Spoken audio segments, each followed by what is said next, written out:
আসসালামু আলাইকুম এভরিওয়ান, কি অবস্থা সবার? কেমন আছেন সবাই? আই হোপ সকলেই ভালো আছেন। তো আজকে চলে আসলাম নতুন আর একটা ভিডিও নিয়ে।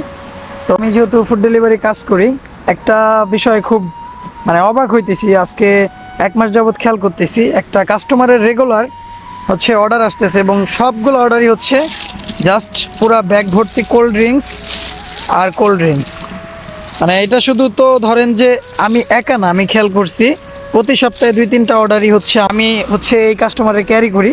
যাওয়ার পরে দেখি এরকম একটা প্রাইভেট কার থাকে, পুরো প্রাইভেট কারের ডিকিতে পুরা এই কোল্ড ড্রিঙ্কসগুলো সে লোড করে।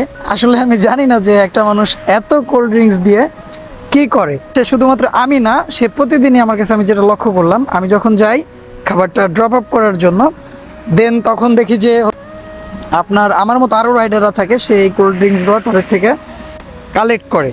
আরেকটা মজার ব্যাপার আপনাদের সাথে শেয়ার করি। ফুড ডেলিভারি কাজের আসলে মজাটা হচ্ছে কি, আমাদের যে কাজটা, এটা ধরেন কোনো একটা রেস্টুরেন্ট, ধরেন ওই সামনে একটা রেস্টুরেন্ট, ওই রেস্টুরেন্ট থেকে অর্ডার আসছে, আমরা রেস্টুরেন্টে যাই, যে কোনো একটা রেস্টুরেন্টে যাই, দেন রেস্টুরেন্ট থেকে খাবারটা পিক আপ করি, দেন কাস্টমারের লোকেশনে আমরা খাবারটা পৌঁছে দিই।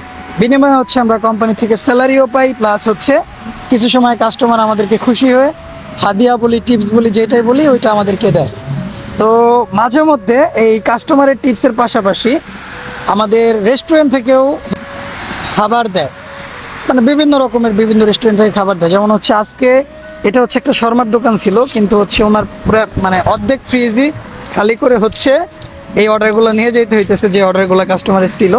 দেন উনি আমাকে যেটা করছে, উনি আমাকে এটা দিয়ে, অবশ্যই রেস্টুরেন্টে বাঙালি একটা ভাই ছিল ম্যানেজার, তো উনি আমাকে একটা হাদিয়া দিল। এটা একটা শর্মা, অ্যান্ড আর কি দিছে দেখি, অ্যান্ড একটা মেরিন্ডা আমাকে গিফট করছে। তো আসলে বলেন, কার না হাদিয়া বা টিপস যেটাই বলি পাইতে ভালো লাগে? শুধুমাত্র কাস্টমার না, মজার ব্যাপার দোকানে অর্থাৎ রেস্টুরেন্টে যারা থাকে তারা রাইডারদেরকে অনেক সময় বিভিন্ন রেস্টুরেন্টের খাবার দিয়ে থাকে। তো আজকে এতটুকুই, দেখা হবে নতুন কোনো ভিডিওতে। ভালো থাকবেন, সুস্থ থাকবেন, আল্লাহ হাফেজ।